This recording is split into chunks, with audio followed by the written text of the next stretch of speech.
Assalamualaikum warahmatullahi wabarakatuh. Selamat malam rekan-rekan semuanya, saudara sebangsa dan setanah air.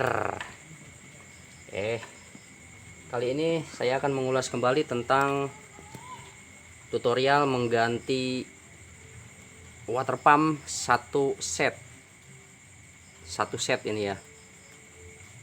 Karena ada beberapa rekan-rekan yang masih bingung menanyakan bagaimana cara menggantinya satu set.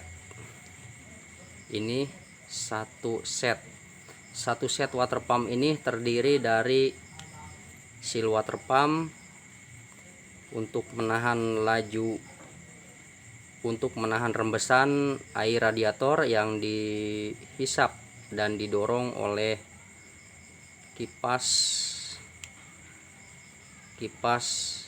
water pump ini, dan seal water pumpnya ini saya mau melakukan penggantian satu set karena mengalami masalah di as water pumpnya, karat karena air. Dan ini akibat kejadian ini pentingnya menggunakan air radiator khusus yang sedikit berkualitas, berpengaruh ke sini. Diganti seal water pump, dia rembes dari yang bagian karat ini, dan di dalamnya itu ada seal oli untuk menahan rembesan oli ke dalam saluran air radiator. Sini ya, air radiator. Maka ditemukan beberapa masalah di air radiatornya, ada semacam genangan-genangan oli ya, bercampur dengan air radiator. Itu sebabnya bisa dari sini atau bisa dari rembesan ini, dari packing kaleng ini yang berkarat.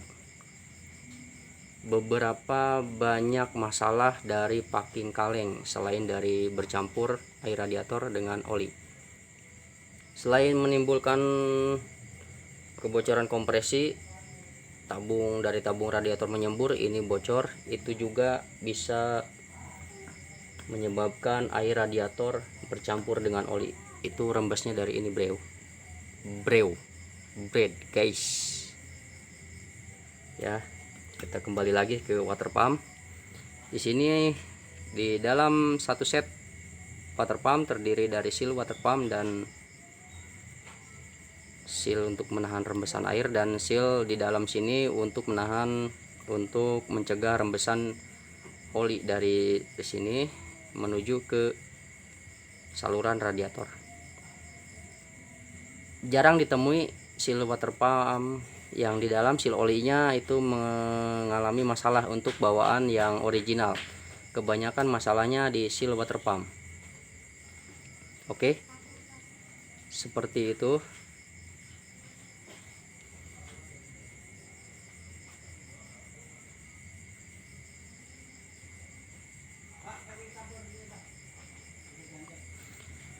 Maka untuk melakukan penggantian apabila apabila air masuk ke dalam rembes ke sini, itu cirinya oli di dalam blok mesin bercampur dengan air, itu berubah menjadi putih susu. Ganti ininya saja bro, kalau tidak ingin mengganti satu set ya, ganti ininya saja. Ini untuk satu set ini, dia fungsinya untuk menghisap dan mendorong air radiator, mengendalikan sirkulasi air radiator dari dan ke tabung radiator blok silinder. Kita ulas sedikit lagi masalah ini supaya kita sama-sama saling mengerti mengenai fungsi setiap komponen. Masuk ke sini bro, air radiatornya mengisi blok silinder ini, mendinginkan gesekan blok piston ini. Masalah yang paling fatal adalah overhead di sini. Piston bisa macet, bisa jebol. Lepasnya kancingan klep yang di sini karena air radiatornya juga bisa masuk ke sini di saluran ini semua. ya, bisa menyebabkan ini kepanasan membara. Copot di sini kancingan klepnya. Setelah copot, dia akan seperti peluru panas menembus ke. Setelah copot, nah inilah sasaran empuknya. Sasaran empuknya dari piston yang lepas tadi. Dia seperti peluru menembus punggung piston. Jedak. Nah, jebollah mesin. Oke. Untuk mengatasi masalah di air radiator, tips dan triksnya di video-video yang lalu boleh dilihat. Jangan terlalu dipaksakan, ngaso sebentar. Isi ulang. Apabila temperatur sudah naik, isi ulang lagi. Temperatur sudah naik, isi ulang lagi.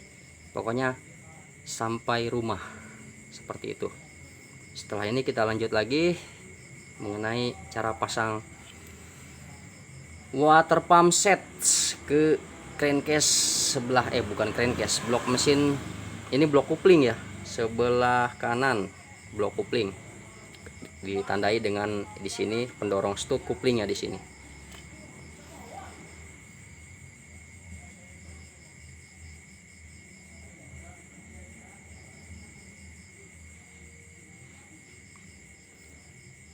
Oke, lanjut lagi tentang dua komponen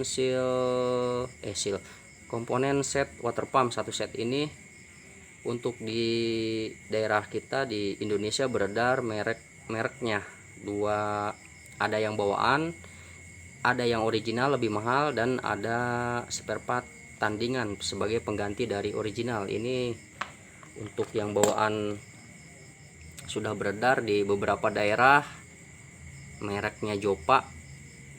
Ini yang punya Jopa, dia kompatibel, langsung plek. Cuman bedanya dia di kancingan ininya lebih kecil dibandingkan dengan original. Kalau original sedikit masuk semua, lebih besar, tapi ini pas masuk. Cuman di sini bedanya ketika akan membuka kipas radiator. Untuk bawaan original dia menggunakan kunci shock 12 bisa. Ini tidak ada di sini kuncinya. 11 tidak, 10 tidak, 12 lebih. Oke. Tapi jangan khawatir, ini bisa ditahan saja, diakali, ditekan di sini, hati-hati sedikit demi sedikit, atau ditahan di sini, atau dibuka dari sini menggunakan tang pliers atau tang kunci itu ya, tang buaya darat, buaya kelaparan. Oke, lanjut lagi. Sama saja ini bentuknya, ke sini masuk semua ke drop gear atau ke penerus pompa olinya, sama saja. Cuman yang bedanya di sini ketika akan membuka di sini. Kalau bawaan aslinya kunci shock 12 atau kunci T12 masuk untuk bawaan original. Tapi untuk fungsi sama saja. Dia bedanya sedikit lagi, bedanya di sekitaran lubang ini, tapi tidak menimbulkan masalah. Saya pakai ini tidak ada problem sama sekali. Oke, lanjut lagi mengenai cara membuka ini, saya lupa tadi. Setelah dibuka ini, akali saja buka dengan cara terbaiknya. Setelah ini dibuka terlihat, kita kasih tatakan di sini. Tatakan, hati-hati di sini tatakan supaya lebih mengangkang di sini ya. Tatakan di sini. Apabila sudah berhasil dibuka ini, maka akan terlihat di bagian ininya dia. Nah, akan terlihat di bagian ininya. Nah, nanti semua kayak company, Anda semua cari diameter pipa yang persis seperti ini, tinggal tekan saja, nanti dia akan flex keluar. Jangan lupa di sini ada snap ring ya. Di sini kunciannya dia harus dibuka memakai tang spi atau tang snap ring. Di sini ada kunci snap ring, harus dibuka dulu. Dilihat lagi nanti ketika akan memasangkan ininya, jangan sampai terbalik, bro. Masalahnya saya dulu pernah mengalami ini, terlalu nekat. Jangan sampai terbalik, nanti diingat lagi posisinya harus seperti ini. Kalau ini bolak-balik sama saja kalau gear nyah. Ya, nanti setelah dimasukkan lagi tinggal masukkan saja. Jangan lupa nanti jaga-jaga rembes dari sini, akibat cover blok couplingnya dia sedikit melar, dikasih lem gasket terlebih dahulu. Oke, seperti itu. Terima kasih atas perhatiannya, mudah-mudahan bermanfaat. Sorry tadi saya lupa ini ketika akan memasangkan ini, sorry bro, mohon dimaklum ya, saya terlalu kalut ini bikin tutorialnya. Tidak semudah dibayangkan membuat video itu, apalagi berbicara depan kamera kita bla blee.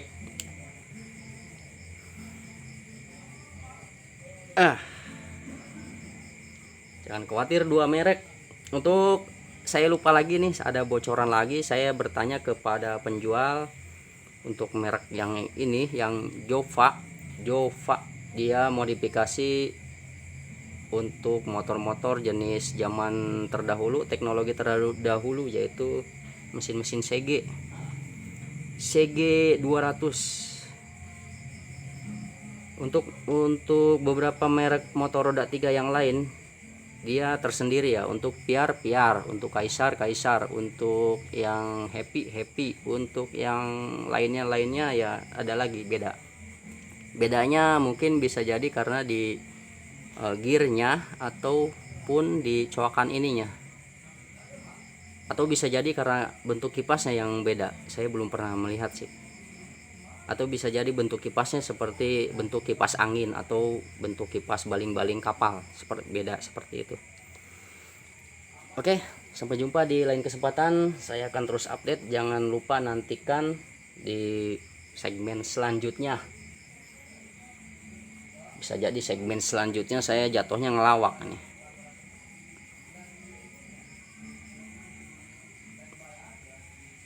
Sampai ketemu lagi lain kesempatan. Wassalamualaikum warahmatullahi wabarakatuh. Semoga hari ini lebih baik dari hari kemarin. Teke.